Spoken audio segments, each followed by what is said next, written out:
Hello students, welcome in Shri Govindam classes. I am Devendra Gurjar, your teacher. आज की इस क्लास में हम डिस्कस करने वाले हैं एग्रीकल्चर के बारे में। बिल्कुल जीरो से शुरू करते हैं, आज की क्लास शुरू हो रही है। तो सबसे पहले हम जानते हैं कि एग्रीकल्चर क्या होती है, किस भाषा का शब्द है, इसकी ब्रांचेज क्या होती हैं। वो सारी चीजें आज की इस क्लास में हम डिस्कस करने वाले हैं। क्लास शुरू हो उससे पहले मैं आपको अटेंशन करना चाहूंगा बेटा कि आप पेन और कॉपी लेके बैठें और जो भी आज की क्लास में पढ़ाया जाता है उसको साथ साथ में लिखते हुए नोट डाउन करते हुए चलें, ताकि आपका अटेंशन आज की क्लास में बना रहे। और आप मोबाइल को आराम से साइड में रख सकते हैं, मैं आपको पढ़ाता रहूंगा। जो भी बोर्ड पे लिखता हूँ उसको आप लिखते हुए चलना, नोट डाउन करते हुए चलना। इसके बाकी के जो नोट्स वगैरह है वो ऐप के अंदर आपको मिल जाएंगे। सिलेबस जो है मैंने आपको सेंड कर रखा है, ऐप के अंदर भी ऐड कर रखा है। अगर फिर भी आपको नहीं मिला है तो आप मुझे व्हाट्सएप करना, मेरे नंबर पे मैं आपको सिलेबस सेंड कर दूंगा और आपको जो है सिलेबस मिल जाएगा। उसका आप प्रिंट निकलवा लेना। प्रिंट निकालना इस वक्त पॉसिबल नहीं हो पाता है, तो चैप्टर्स की लिस्ट बना के उसको लिख लेना। चलिए तो शुरू करते हैं आज की क्लास। Let get start. सबसे पहले हम जब एग्रीकल्चर पढ़ते हैं तो देखिए यहाँ पर मैं थोड़ा सा डिफरेंट तरीके से आपको पढ़ाऊंगा और मेरी कोशिश रहती है कि जो भी मैं आपको पढ़ाता हूँ उसको अपने डेली लाइफ से, अपनी पर्सनल लाइफ से अपन रिलेट कर सकें। क्योंकि अगर आप जो भी आप पढ़ते हैं, हमारा जो किताबी ज्ञान है उसको हम अपनी डेली लाइफ से रिलेट कर लेते हैं तो उन चीजों को समझने में आसानी हो जाती है। और अगर चीजों को आप रिलेट करके पढ़ोगे तो वो उनको लंबे समय तक हम याद रख सकते हैं। ठीक है, तो एग्रीकल्चर का मतलब क्या है कि भाई किसान, जब स्टार्टिंग की हम बात करते हैं बहुत पहले, तो किसान तो नहीं, किसान तो बाद में बनेगा। मनुष्य जो है उसको अपने फूड के लिए, खाने के लिए या पहनने के लिए कुछ कपड़े चाहिए तो कपड़ों के लिए, और ऊर्जा के लिए ईंधन चाहिए होता है। इन तीनों चीजों के लिए उसको कुछ ना कुछ ऐसे उसने क्रियाएं की जहां से वो क्रियाएं करके क्या हो सकता था कि कुछ प्राप्त कर सकता है ना। कि कुछ भी ऐसा कर रहा है, वो पता नहीं क्या कर रहा था, कुछ भी ऐसी क्रिया करे जिसके द्वारा उसको अगर फूड प्राप्त हो जाए, कुछ भी ऐसी क्रिया करे जिसके द्वारा उसको कपड़े या फाइबर प्राप्त हो जाए, कुछ भी ऐसी क्रिया करे जिसके द्वारा उसको फ्यूल या ईंधन प्राप्त हो जाए। तो ऐसी जो क्रियाएं हैं, अब इस क्रिया को करने के लिए उसके पास जो भी उपलब्ध जो साधन है उस टाइम पे, उन साधनों का अधिकतम या इष्टतम उपयोग करके वो ये जो क्रिया, ये जो चीजें प्राप्त होता है, अपने प्राथमिक उद्देश्यों की प्राप्ति के लिए ये जो चीजें करता है, जो क्रियाएं करता है, वो सारी क्रियाएं क्या होती हैं, एग्रीकल्चर के अंतर्गत आती है। कृषि कहलाता है, विज्ञान भी नहीं, कृषि कहलाता है। सबसे पहले हमें समझना होगा कि कृषि क्या होता है। तो कृषि का सीधा सा मतलब है कि मनुष्य के द्वारा की जाने वाली क्रियाएं जिनसे वो अपने प्राथमिक उद्देश्य को पूरा करने के लिए उसके पास जो अवेलेबल, जो स्थानीय संसाधन है, उनका इष्टतम वो उपयोग कर सके। मेरे जो जरूरी है, नेसेसरी चीजें हैं, उनके लिए नेसेसरी चीजें हैं, उसके लिए मेरे पास जो भी चीज अवेलेबल है उसका मैं अधिकतम मैक्सिमम यूटिलाइजेशन उसका मैं कर लूं, तो वो क्या कहलाएगा, वो कृषि विज्ञान कहलाता है। पढ़ाई की बात करते हैं अगर, जैसे कि भाई मुझे जेट एग्जाम फाइट करना है, अच्छी रैंक लेके आनी है, अब उसके लिए ये मेरा क्या हो गया, रिक्वायरमेंट हो गई है, मेरा एक प्राइमरी एक एम हो गया मेरा, है ना, कि फर्स्ट एम मेरे लिए क्या है, मुझे जेट के एग्जाम या आईसीआर एग्जाम को क्वालिफाई करना है। अब उस एग्जाम को क्वालिफाई करने के लिए मेरे पास अभी अवेलेबल जो भी संसाधन है ना, ऐसा नहीं कि मम्मी पापा के सामने रोने हैं कि मेरे को मोबाइल दिलाओ, लैपटॉप दिलाओ, ये करो और वो करो, नहीं। इस वक्त अभी आपके पास जो भी संसाधन है उनका मैक्सिमम यूटिलाइजेशन करके आप अगर अपने प्राथमिक उद्देश्यों की पूरी कर सकते हैं, प्राथमिक उद्देश्यों को, एम्स को कंप्लीट कर सकते हैं, तो ये आपका टैलेंट है। ठीक है, तो सबसे पहले हम इसकी परिभाषा की बात कर रहे हैं, फिर इसमें एग्रीकल्चर में डिटेल में जाएंगे। तो परिभाषा लिख लीजिएगा।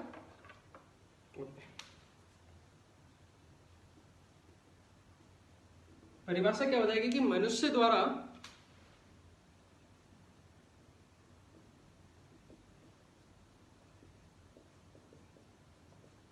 की गई क्रिया जिसमें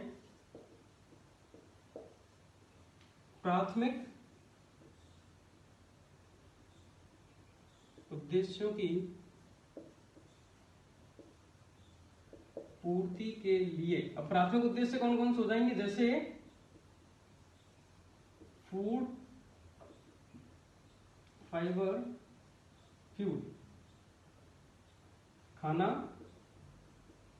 कपड़ा और ईंधन। ठीक है, ये लिखिएगा इसमें। आदि के लिए स्थानीय संसाधनों का इष्टतम उपयोग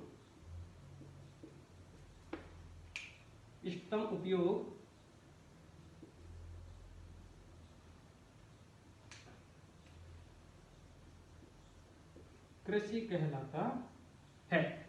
चलो भाई परिभाषा को लिखो फटाक से।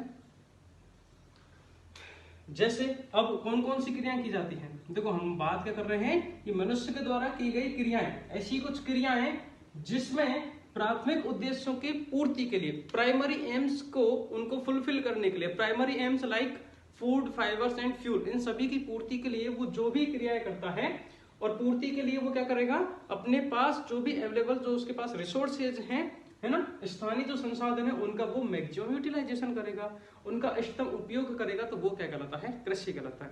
आपने डेफिनेशन बहुत सारी है एग्रीकल्चर की, आपने परिभाषा ऐसे भी पढ़ी होगी कि कृषि विज्ञान जो है विज्ञान की वह शाखा है, यह है आर्ट और कला है, एग्रीकल्चर साइंस इज आर्ट, वो भी हम आगे डिस्कस करेंगे। स्टार्टिंग बेसिक हमें जो समझ में आता है कि कृषि का मतलब क्या होना चाहिए, तो वो ये परिभाषा से क्लियर होता है। अब इसमें क्या क्या आ जाता है भाई, देखो इसमें हमारी सारी चीजें आ जाती हैं, जैसे कि कौन कौन सी क्रियाएं कर सकता है वो, क्रॉप प्रोडक्शन फसल उत्पादन, है ना, फसल उत्पादन कर सकता है, ठीक है। एग्रोनॉमी हम बात करते हैं, हॉर्टिकल्चर की हम बात करते हैं, जितने भी हम एग्रीकल्चर में जो क्या बोलते हैं उनको प्रैक्टिसेस जो करते हैं ना, जो भी क्रियाएं की जाते हैं, एग्रोनॉमी, हॉर्टिकल्चर हो गया, पोमोलॉजी हो गया, ठीक है, एनिमल हस्बेंड्री हो गया, सेरिकल्चर हो गया, और वर्मी कल्चर हो गया, जितनी भी क्रियाएं कर रहे हैं, बात हमें ध्यान जो है फोकस करके रखना है कि भाई मनुष्य के द्वारा वो क्रियाएं की जाती हैं जिसमें वो अपनी प्राथमिक उद्देश्यों की पूर्ति के लिए जो भी साधन है उनका अधिकतम वो उपयोग करता है, तो वो क्रियाएं क्या कहलाती हैं, कृषि कहलाती है, ठीक है। ये 2-3 वर्ड्स जो हाईलाइट मैंने आपको कर दिए हैं, ये हमें ध्यान रखने हैं। थोड़ा सा लंबा खींच रहा हूँ, आप बोलोगे सर इतना नहीं है, लेकिन अगर ये चीज आपके समझ में आ गई तो आगे की हमारी सारी क्लास अच्छे से क्लियर हो जाएंगी, क्योंकि सिंपल सा कंसेप्ट बेटा की नींव जितनी मजबूत होगी मकान उतने ही लंबे समय तक टिका रहेगा और बड़ा बन सकता है। अब आपकी नींव ही मजबूत नहीं है तो आप लंबे समय तक नहीं टिक सकते हो।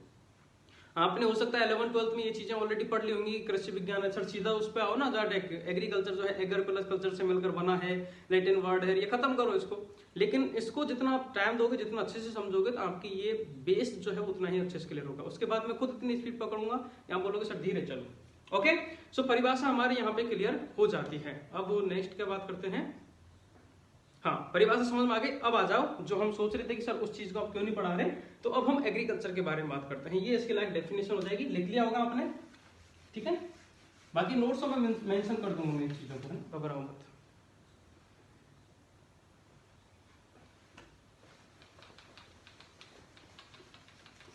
चलिए अब हम बात करते हैं, ये तो कृषि के बारे में समझ में आ गया हमें कि कृषि क्या होती है। भाई कृषि तो ये चीज है, बाकी तो सब ठीक है, लेकिन कृषि ये चीज है। अब हम बात करते हैं एग्रीकल्चर। देखिए एग्रीकल्चर, सबसे पहले एक चीज ध्यान रखना बेटा कि जिनके पीछे कल्चर लगा होता है वो सारे के सारे जो है वो लैटिन भाषा के होते हैं। किस भाषा के होते हैं, लैटिन भाषा होते हैं। साथ साथ में ध्यान रखते चलिए, है ना, भले ही आधा घंटा ही पढ़ो लेकिन पूरे ध्यान को इधर ले आओ। आप जो भी सोच रहे हैं तो छोड़ दो उस चीज को। एग्रीकल्चर जो है वो लैटिन भाषा का शब्द है जो 2 शब्दों से मिलकर बना है, एगर और कल्चर।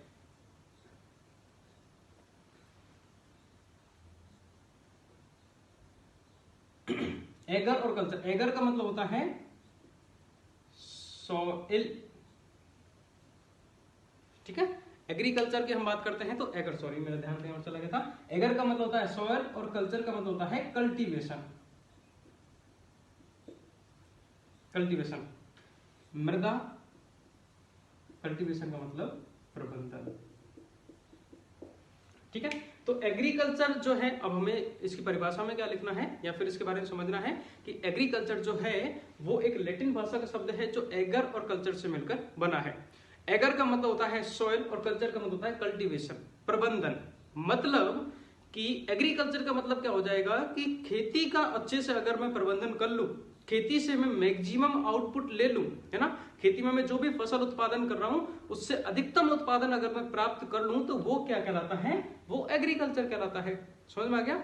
तो मृदा का सही तरीके से प्रबंधन, मृदा व फसल उत्पादन का सही तरीके से प्रबंधन क्या कहलाता है, एग्रीकल्चर कहलाता है। ये इसकी डेफिनेशन हो जाएगी, ठीक है। डेफिनेशन हम पहले भी जिक्र कर चुके हैं। चलिए अब हम बात करते हैं इसकी, ये तो हो गया एग्रीकल्चर के बारे में, एग्रीकल्चर क्या होता है, ये सारी चीज क्लियर हो गई। अब हम बात करते हैं एग्रीकल्चर की ब्रांचेज के बारे में। तो वैसे अगर हम पहले हेडिंग डाल लीजिएगा, ये लिख लो फटाक से, ठीक है, मैं मिटा देता हूं इसको। ओके, सो एग्रीकल्चर किस भाषा का शब्द है? ये क्वेश्चन हमारे कंपटीशन एग्जाम में पूछा जाएगा। किस भाषा का है भाई? लैटिन भाषा का है ना। कॉपी के माथे पे एक चीज लिख लो, कॉपी के माथे पे क्या लिखना है कि कल्चर वाले जो वर्ड हैं वो लैटिन भाषा के होते हैं, लैटिन भाषा के होते हैं, और नोमी वाले जो होते हैं वो ग्रीक भाषा होते हैं। कॉपी का माथा मतलब ये जो हमारी कॉपी है ना, यहां से आप नोट्स बना रहे होंगे तो ये कॉपी का माथा है, वहां पे ये दो चीजें लिख लो। कौन कौन सा? कि जिन वर्ड्स के पीछे, जिन शब्दों के पीछे कल्चर लगा होता है वो लैटिन भाषा के होते हैं, और जिनके पीछे नोमी लगा, जैसे कि एग्रोनोमी हो गया, ठीक है, आगे हम पोमोलॉजी में भी बात करेंगे, एग्रोनोमी हो गया, ये कौन से होते हैं? ग्रीक भाषा के होते हैं, ठीक है, ये लिख लेना कॉपी के माथे पे। चलिए अब हम बात कर लेते हैं ब्रांचेज के बारे में, शाखाओं के बारे में।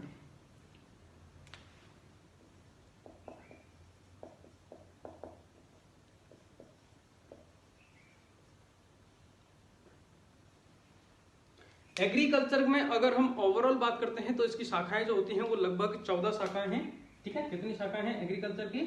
14 शाखा हैं। सभी के बारे में हम डिटेल में डिस्कस करेंगे, लेकिन सबसे जो प्राइमरी जो ब्रांचेज हैं इनकी वो 3 हैं। कौन कौन सी? आप सभी को पता होगा अगर आप पढ़ के आए हैं तो। एग्रोनॉमी, हॉर्टिकल्चर और एग्रोनॉमी, हॉर्टिकल्चर और एनिमल हस्बेंड्री, ये 3 इसकी ब्रांचेज होती हैं। 3 शाखा मेजरली हैं, बाकी और भी हैं। तो कुल शाखाओं की अगर बात की जाती है तो कितनी है? 14 हैं। इन सभी के बारे में हम डिस्कस करेंगे। सबसे पहले ये जो हमारे मेजर ब्रांचेज हैं इनके बारे में डिस्कस कर लेते हैं।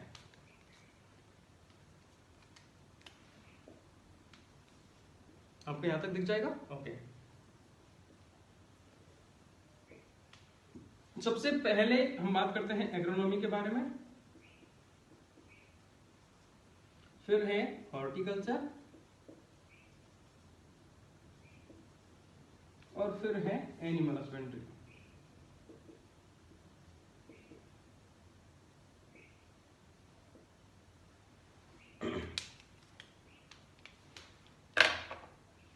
एग्रोनॉमी जो होता है इसको हम क्या कहते हैं? सस्य विज्ञान कहते हैं। आपको दिख तो रहा है ना? ओके। इसको हम कहते हैं उद्यान विज्ञान, और इसको हम कहते हैं पशुपालन। ओके। अब हम एक एक के बारे में बात करते हैं। सबसे पहले एग्रोनॉमी के बारे में बात करते हैं, ठीक है। एग्रोनॉमी जो है वो किस भाषा का शब्द है? पहले क्वेश्चन तो यही। तो एग्रोनॉमी जो होता है वो देखो इसमें पीछे क्या लगा है? नोमी लगा हुआ है, तो ये किस भाषा का शब्द हो जाएगा? ग्रीक भाषा का शब्द हो जाएगा। किसका हो जाएगा? ग्रीक भाषा का शब्द हो जाएगा। एग्रोनॉमी जो होता है वो 2 से मिलकर बना होता है। एग्रोनॉमी आपको यहाँ पे दिख रहा है, ठीक है।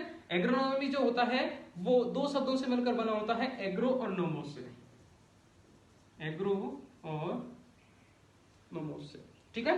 2 शब्दों से मिलकर बना होता है जिसमें एग्रो और नोमोस। एग्रो की अगर हम बात करते हैं तो एग्रो का मतलब होता है फील्ड। एग्रो का मतलब क्या होता है? फील्ड, FILD, ठीक है। और नोमोस की अगर हम बात करते हैं तो नोमोस का मतलब होता है टू मैनेज।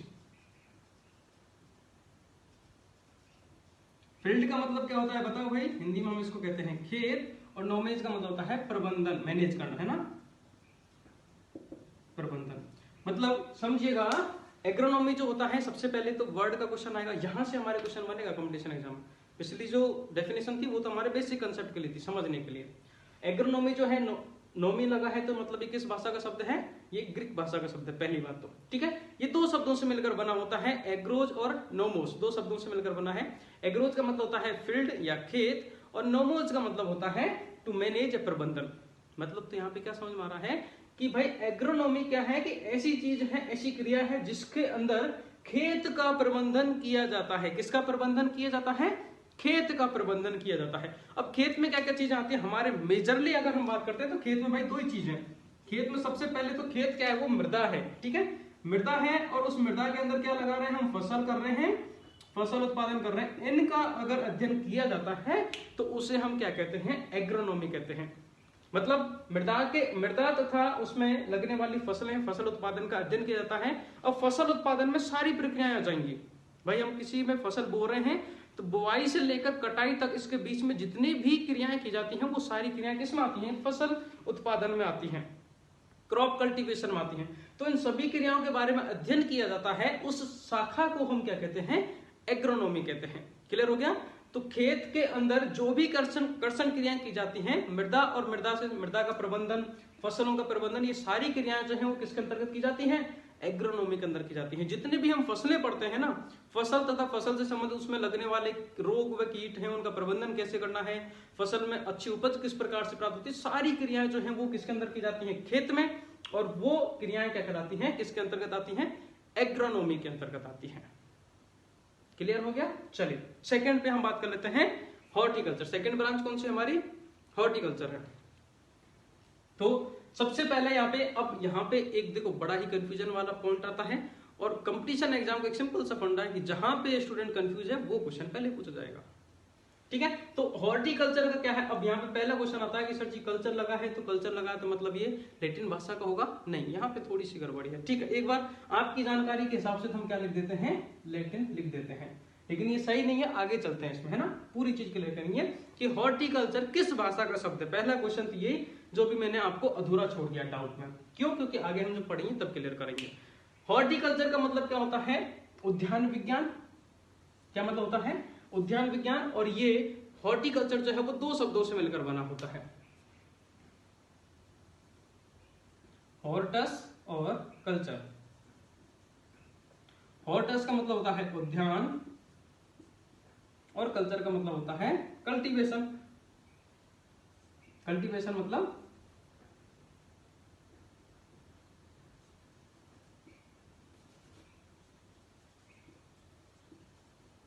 कल्टीवेशन या प्रबंधन। ठीक है,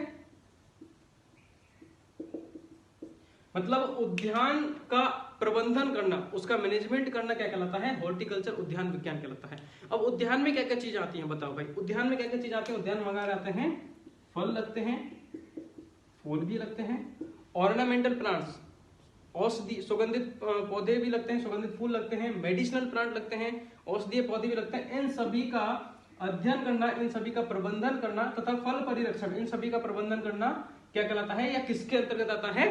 हॉर्टिकल्चर के अंतर्गत आता है। तो कृषि विज्ञान की वह शाखा जिसके अंतर्गत फल, फूल, औषधीय पौधे, सुगंधित पौधे तथा फल परिरक्षण आदि के बारे में अध्ययन किया जाता है, उसको हम क्या कहते हैं? हॉर्टिकल्चर कहते हैं, उद्यान विज्ञान कहते हैं। समझ में आ गया अच्छे से? अब लेकिन ये बात यहीं पे खत्म नहीं होती है। किसमें? हॉर्टिकल्चर में। इसको हम आगे बढ़ते हैं, सो इसको जल्दी से लिख लो, क्योंकि इसमें हॉर्टिकल्चर की भी, ये एग्रीकल्चर की ब्रांच है और इसकी भी सब ब्रांचेज हैं 3, पोमोलॉजी, ओलरिकल्चर और फ्लोरिकल्चर। 3 ब्रांचेज और हैं जिसके बारे में हम डिस्कस करने वाले हैं। ठीक है, सो हॉर्टिकल्चर के बारे में समझ में आ गया। अब हम आगे बढ़ते हैं इसमें को यहां तक दिखेगा। इसकी 3 ब्रांच है, 3 शाखा है।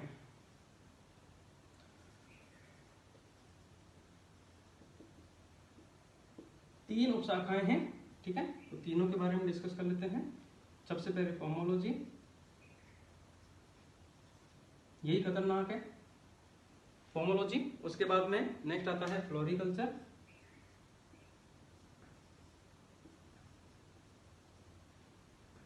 और ओलरिकल्चर।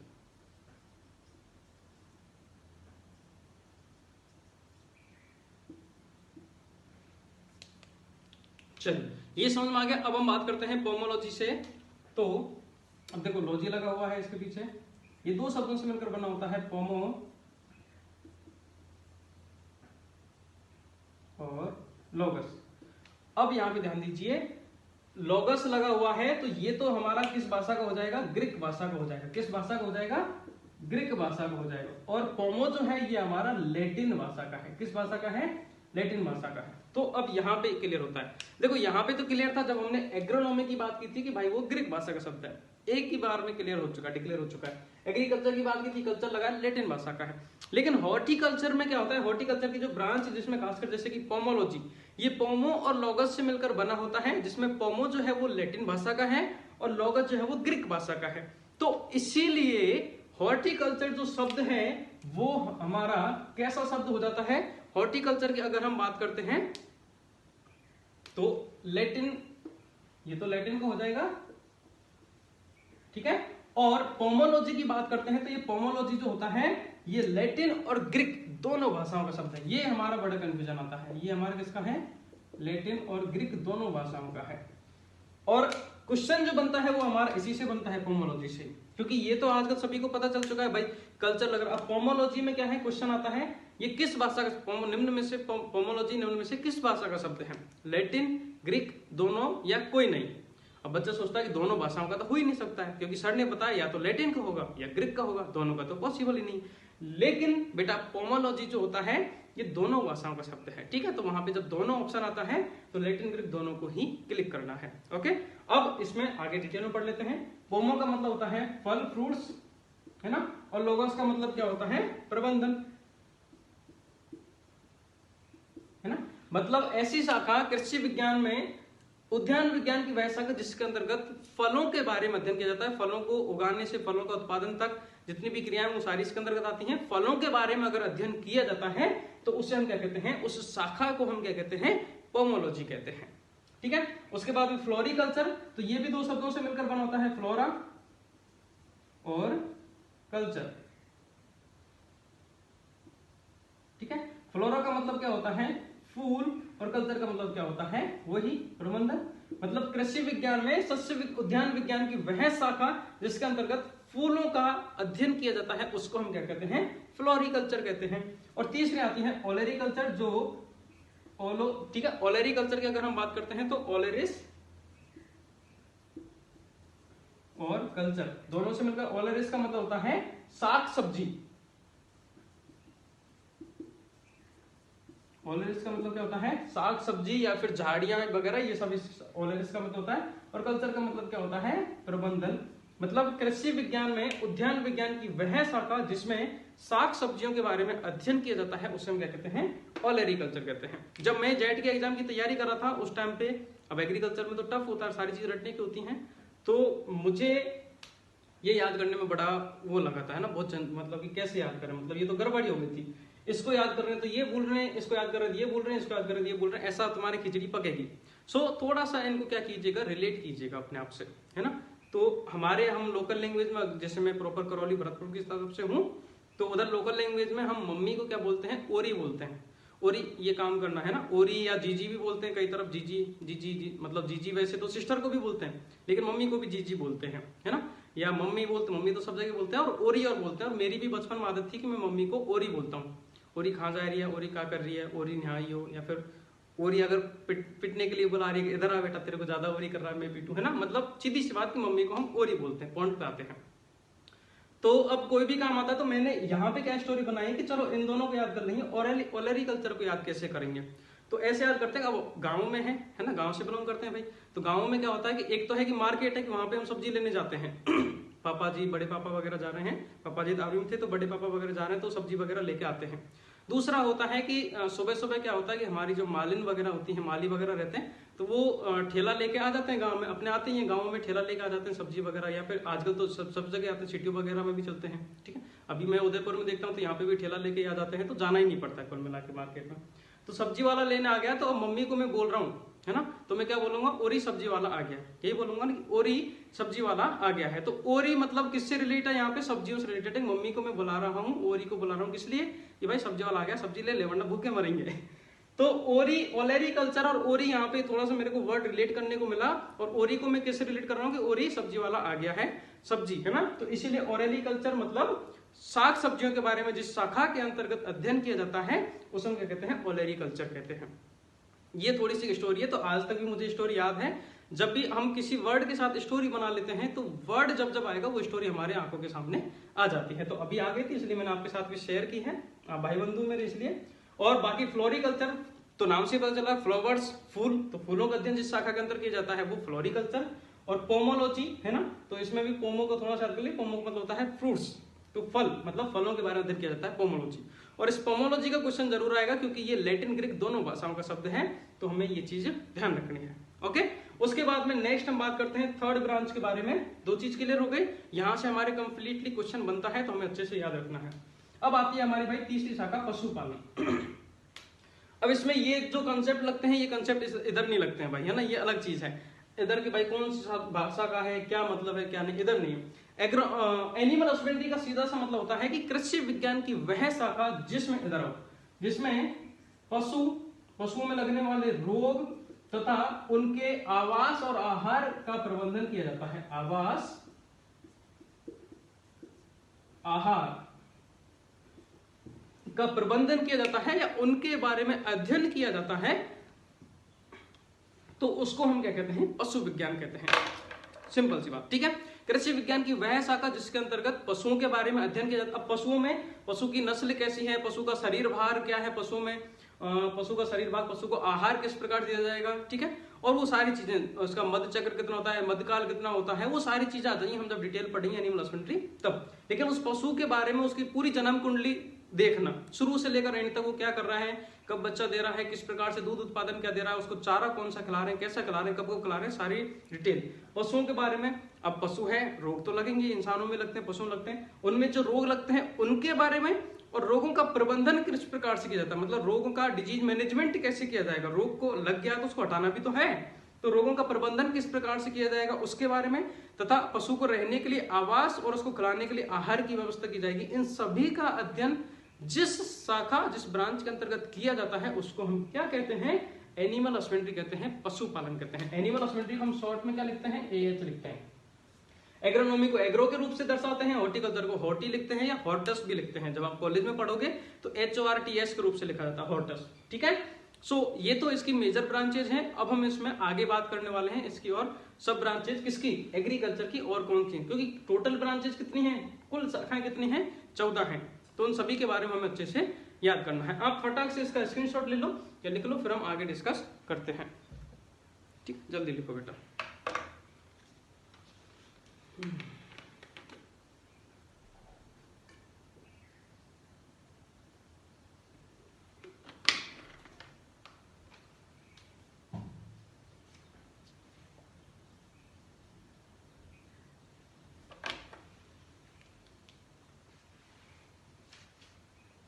लिख लिया, चलिए 3 शाखा तो हमारी हो गई हैं, अब चौथी शाखा की बात कर लेते हैं।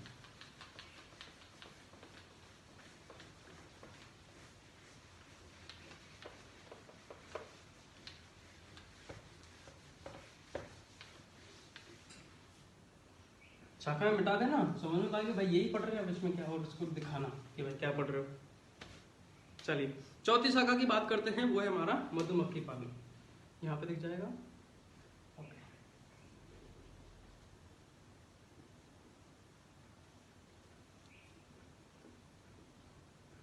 मधुमक्खी पालन, ठीक है, इसको हम एपीकल्चर कहते हैं। क्या कहते हैं,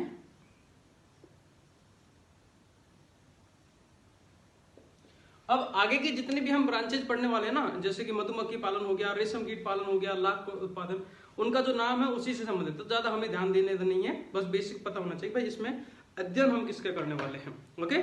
सो मधुमक्खी पालन में क्या होता है कि कृषि विज्ञान की वह शाखा जिसके अंतर्गत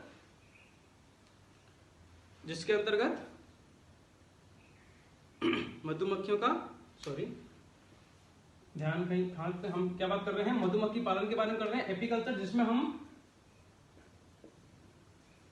मधुमक्खी पालन प्लस उनका उत्पादन के बारे में अध्ययन किया जाता है। मधुमक्खी पालन में शहद आ जाएगा, ठीक है, हम किस लिए पालन करते हैं उनका, शहद उत्पादन क्या करेंगे, शहद करेंगे,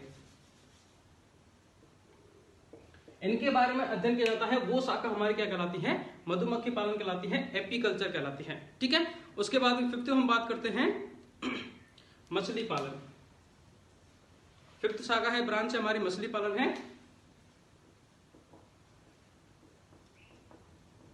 मछली पालन फिशरी,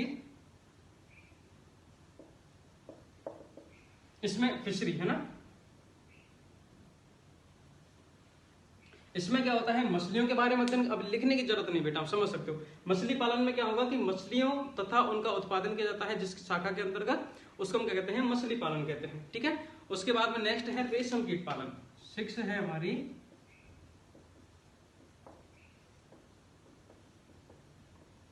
रेशम कीट पालन, जिसको हम सेरीकल्चर कहते हैं। आपको इनका हिंदी और इंग्लिश वर्ड याद रखना, क्योंकि क्वेश्चन ये आ जाता है कि रेशम कीट पालन किस शाखा के अंतर्गत किया जाता है।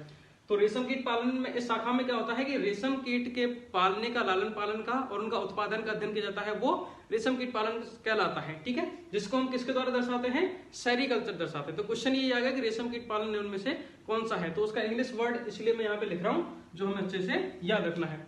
तो रेशम कीट पालन में क्या हो जाएगा कि रेशम कीट का पालन और रेशम का उत्पादन अध्ययन किया जाता है। इनमें जितनी भी है ना, इनमें इनका पालन और उत्पादन दोनों का अध्ययन किया जाता है, वो शाखा कहलाती है। चाहे मधुमक्खी पालन है तो उसका पालन उत्पादन किया जाएगा, चाहे मछली पालन है तो मछली का पालन उत्पादन किया जाएगा, चाहे रेशम कीट पालन है तो रेशम कीट जो होता है, जो शहतूत पे ज्यादा दिखता है, आपके अगर आसपास शहतूत हो तो देखना वहां पे दिख जाएगा, तो उनका पालन और उनका उत्पादन का अध्ययन किया जाता है, वो हमारा रेशम कीट पालन या जिसको हम सेरीकल्चर कह सकते हैं। उसके बाद में लाख उत्पादन,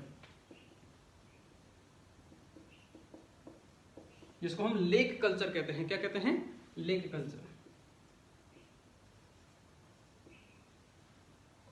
इसमें भी क्या होगा, लाख जो कीट होता है ना, लाख कीट जो होता है उसका पालन और उत्पादन किया जाता है, लेक कल्चर कहलाता है। उसके बाद में है वन विज्ञान,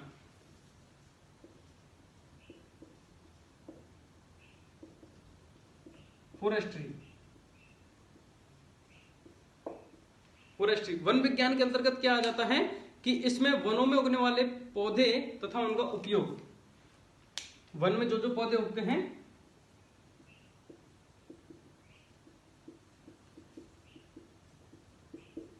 वनों में उगने वाले पौधे तथा उनका उपयोग किस प्रकार से किया जाता है, उन सब का जो अध्ययन किया जाता है वो हमारा वन विज्ञान या फॉरेस्ट्री में आता है। ठीक है ना, ये भी हमारी एक छोटी सी ब्रांच है, इसके बारे में पढ़ेंगे, आप कॉलेज में पढ़ोगे और मैं भी आपको इसके बारे में पढ़ाऊंगा। फॉरेस्ट्री, इसमें फॉरेस्ट कल्चर क्या होता है, वो सारी चीजें हम डिस्कस करेंगे। उसके बाद में है मशरूम उत्पादन।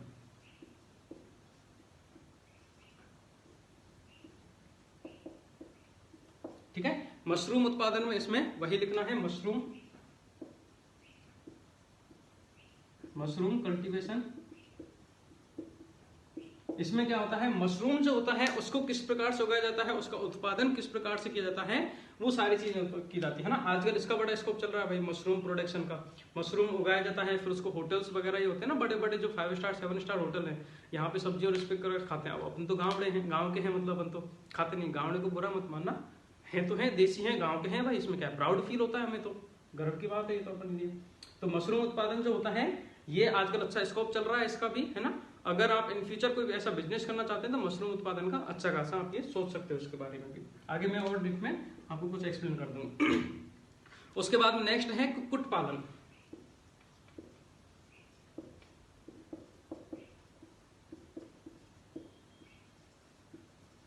पोल्ट्री फार्म, ठीक है, जिसमें क्या होता है मुर्गियों, कुक्कुट का मतलब क्या होता है, मुर्गी, अंडे, इन सभी के बारे में अध्ययन किया जाता है।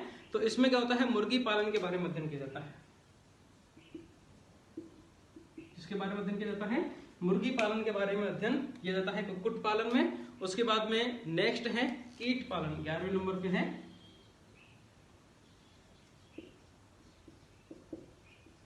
कीट पालन, एंटोमोलॉजी।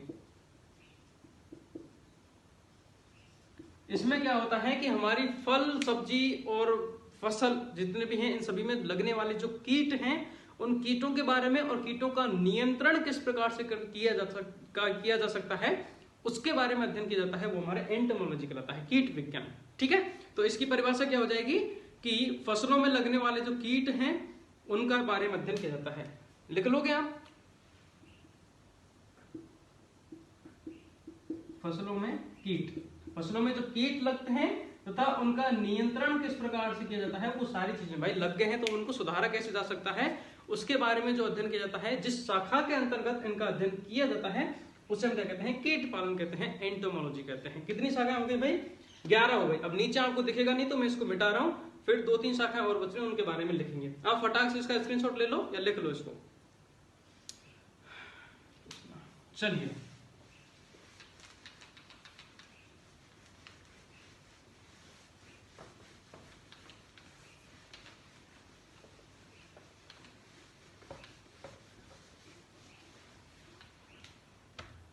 उसके बाद हम नेक्स्ट बात करते हैं, 11 हो गई, 12वीं शाखा के बारे में बात करते हैं, पादप रोग विज्ञान।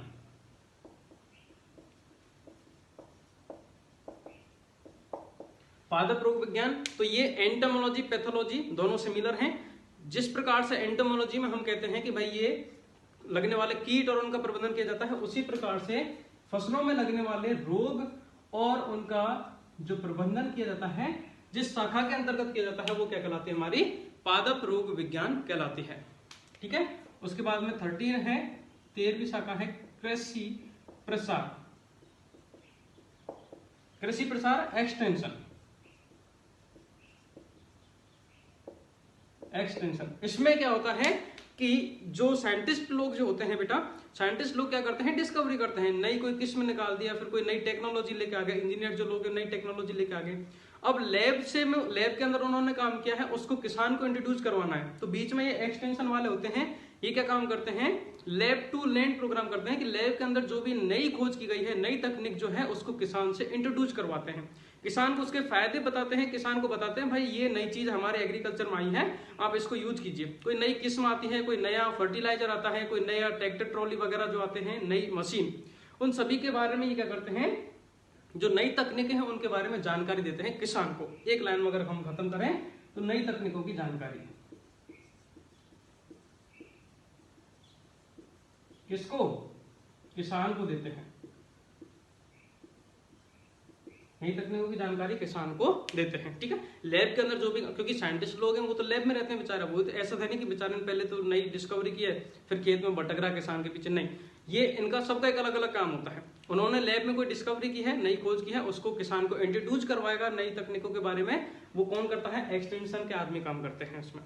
ठीक है, उसके बाद में लास्ट जो हमारी नेक्स्ट ब्रांच है वो है हमारी 14 कृषि अर्थशास्त्र।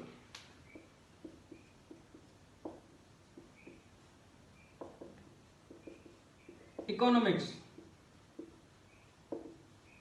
इकोनॉमिक्स में क्या आता है कि हम खेती के अंतर्गत जो भी हमने लागत लगाई है, जो भी हमने इनपुट्स दिए हैं, उन सभी का हिसाब किताब रखते हैं, और उत्पादन के समय में लाभ हो रहा है नहीं हो रहा, कितने का लाभ हो रहा है, उन सभी का हिसाब किताब, मतलब सीधी सी बात, वो किस शाखा के अंतर्गत किया जाता है, इकोनॉमिक्स के अंतर्गत किया जाता है। मतलब कृषि लागत और आय की गणना, कृषि में कितनी लागत लगी है,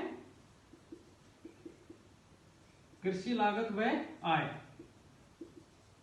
आय की गणना, कि भाई मैंने इस खेत में 40,000 रुपए लगाए हैं और मेरे को 1 लाख रुपए की उपज प्राप्त हुई है, 1 लाख के मुझे आय हुई है, तो 60,000 का मुझे क्या हो रहा है, मुनाफा हो रहा है, सीधी सीधी सी बात। ठीक है, तो कृषि लागत कितने इनपुट्स आपने लगाए हैं, कितना खर्चा किया है कृषि के अंतर्गत, मशीन लगाए हैं, लेबर्स लगाए हैं, खाद बीज डाला है, सिंचाई की है, वो सारी चीजें को मिला के, और उसके बाद में उसको प्रोडक्शन के बाद में उस कृषक को उपज कितनी प्राप्त हो रही है, उसकी आय कितनी जनरेट हो रही है, उसके बारे में अध्ययन किया जाता है।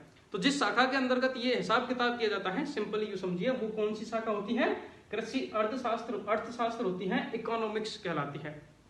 अब मजेदार बात बताऊं आपको, ये 14 शाखा हमने पढ़ी है, लेकिन जब आप कॉलेज में आओगे, कॉलेज लाइफ में आओगे, तो आप देखोगे कि इतने ही ये डिपार्टमेंट्स हैं। हम जो भी सब्जेक्ट पढ़ते हैं ना, एग्रोनॉमी का डिपार्टमेंट है, हॉर्टिकल्चर का डिपार्टमेंट हो जाता है, एनिमल हस्बेंड्री का डिपार्टमेंट है, एंटोमोलॉजी का डिपार्टमेंट होता है ना, कीट विज्ञान का, पादप रोग विज्ञान का डिपार्टमेंट होता है, आप जो निमेटोड्स के बारे में पढ़ते हो तो निमेटोलॉजी डिपार्टमेंट होता है, और आप एमबीबीटी की बात करते हैं, बायोटेक्नोलॉजी जो हम पढ़ते हैं तो बायोटेक्नोलॉजी का डिपार्टमेंट होता है, एक्सटेंशन बात की है, एक्सटेंशन का डिपार्टमेंट होता है।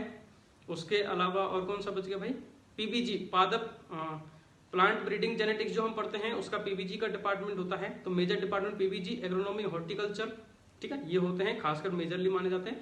उसके बाद हमारे प्रोटेक्शन वाले जाते हैं एंटोमोलॉजी, पैथोलॉजी, निमेटोलॉजी, फिर आ जाते हैं हमारे एक्सटेंशन हो गया, इकोनॉमिक्स डिपार्टमेंट हो गया, ये डिपार्टमेंट आ जाते हैं। फिर फिशरीज का डिपार्टमेंट है अलग से, ये आ जाता है, ठीक है, मशरूम वगैरह पैथोलॉजी डिपार्टमेंट में की जाती है। तो ये जितना भी हम जो पढ़ते हैं ये सभी आगे चल के क्या है, डिपार्टमेंट्स में डिवाइड हो जाएंगे। आप जो भी बीएससी में सारी चीजों के बारे में डिटेल में पढ़ोगे, लेकिन जब आप एमएससी में जाओगे तो पर्टिकुलर किसी एक डिपार्टमेंट, आपको जो पढ़ा है इनमें से किसी एक डिपार्टमेंट से मेरी एमएससी थी, तो उनमें से पर्टिकुलर किसी एक से आपको एमएससी करनी होती है।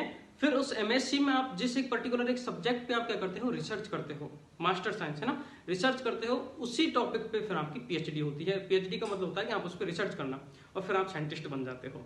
फिर आप बुक निकालोगे, बुक छापोगे, आप नई नई खोजें करोगे, डिस्कवरी करोगे, फिर आप वो बुक निकालोगे, उसका मार्केट में लाओ, मार्केट में दोगे, लोगों को बताओगे, फिर मैं उसको पढ़ूंगा, और ये तो मेरे स्टूडेंट्स की है, फिर मैं उसको पढ़ाऊंगा आपके आने वाले बच्चों को, है ना, क्योंकि मैं तो क्या टीचर हूँ।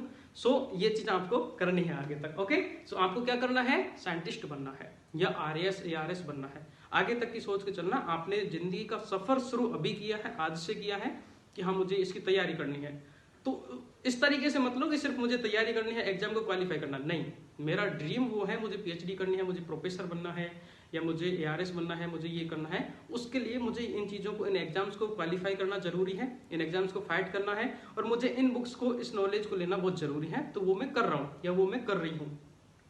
इस तरीके से अपनी जिंदगी के सफर को शुरू करो, मजा आएगा। आप ऐसे नहीं कि मुझे बस ये एक बार ये एग्जाम निकल जाए फिर जिंदगी के मजे, नहीं, वो तो मजे कभी नहीं आएंगे। आप अपना एक ड्रीम डिसाइड करो, हाईएस्ट ड्रीम, और उसके लिए आपको क्या क्या चीजें करना जरूरी है और डेली बेसिस आप क्या कर सकते हो, कितना कर सकते हो, उस चीज को देखिए और उसको अप्लाई करते रहिए। फिर डेली जीने में भी मजा आएगा, आपको लर्निंग में भी मजा आएगा। आज भी मेरा जो ड्रीम है उससे संबंधित मैं एक्साइटेड रहता हूँ, मोटिवेट रहता हूँ कि हाँ मुझे वो करना है और उसके लिए मुझे जो भी सीखना है, जितना भी सीखना है, जितना भी पढ़ना पड़े या जो कुछ भी काम करना पड़े, जो भी स्किल सीखनी पड़े, वो मुझे सीखनी पड़ेगी, तभी मैं उस ड्रीम को अचीव कर पाऊंगा। तो यही आपको अपना माइंड सेट जो है एकदम से बिल्कुल क्लियर रखना है कि मुझे जिंदगी में ये बड़ा करना है, ये करना है। उसके लिए इन चीजों को सीखना जरूरी है। इस सब्जेक्ट की, इतनी सब्जेक्टों की नॉलेज लेना जरूरी है, वो मैं लूंगा या लूंगी ताकि मैं अपने ड्रीम को फुलफिल कर सकूं। यही जिंदगी है, ताकि हम अपने माँ बाप का नाम रोशन करें। आफ्टर ऑल हमें ड्रीम जो है, एक चीज ध्यान रखना, अपने माँ बापों ने अपने लिए इतना कर लिया है तो उनका वो जो चाह रहे हैं वो हम उनको दे सकें। आप कर्जा तो नहीं उतार सकते, उन्होंने जितना पढ़ाया है, जितना प्यार दिया है, एटलीस्ट हम इतनी सी एक खुशी तो दे सकते हैं कि वो जो चाह रहे हैं हमसे, हम उनको दे सकें। और वो क्या चाहते हैं, वो सिंपल से यही चाहते हैं कि मेरा बेटा या बेटी जो है वो सही जगह पे सेट हो जाए, वेल सेटल हो जाए। उनको अपने करियर की चिंता है, अब से करियर की चिंता होने लग गई है। अब आप बड़े हो गए हो कि हाँ मेरा बेटा अच्छी जगह पहुंचा, अच्छे कॉलेज में पहुंचा, अच्छी यूनिवर्सिटी में पहुंच जाए तो उसकी लाइफ सेट हो जाएगी। तो ये हैप्पीनेस हम उनको दे सकते हैं कि हाँ चलो मैं अच्छे से मेहनत कर रहा हूँ, या मम्मी पापा मैं अच्छे से मेहनत कर रही हूँ ताकि मैं अच्छे गवर्नमेंट यूनिवर्सिटी में जा सकूँ, तो वो खुश होंगे। हमको रिटर्न उनको देना है कुछ ना कुछ, तो इतनी सी थोड़ी थोड़ी हम खुशी उनको दे सकते हैं। और एक बड़ा ड्रीम अपने लिए रखना है कि हाँ मुझे अपनी लाइफ में हाईएस्ट अचीव करना है, उस पर आपको डेली वर्क करते रहना है। सो आज की क्लास ये हो गई है जिसमें बेटा हमने फर्स्ट क्लास ही बिल्कुल 0 से शुरू किया। अब कल से मैं टॉपिक वाइज हम चलेंगे, फटाक से मैं क्लासेस लेता रहूंगा। आप ऐप के अंदर उन क्लासेज को देखते रहना, अपने हिसाब से टॉपिक्स को क्लियर करते हुए चलना। टॉपिक्स की अपने सिलेबस की लिस्ट बना के अपने स्टडी टेबल पे रख लो कि मुझे क्या पढ़ना है, कितना पढ़ना है, और उसी हिसाब से अपनी पढ़ाई, अपनी तैयारी जो है वो शुरू कर दो। टाइम का जितना हो सकता है उसका यूटिलाइज करना सीखो, ऐसे नहीं कि बस टाइम पास ही कर रहे हो। ओके, तो thank you so much dear friends. इसमें अगर कुछ डाउट आता है तो जो मैं पे आपकी डाउट क्लास में हम कुछ दिनों बाद डाउट क्लास भी रखेंगे, तो वहां पे आप क्लियर कर लेना। आई होप सो कि ये तो बहुत बेसिक टॉपिक था, आपका क्लियर हो गया होगा। आगे वाली क्लासेज में भी आप ध्यान रखना, जो भी डाउट आता है तो मुझे बता दिया करना। Okay, thank you so much. जय श्री कृष्णा।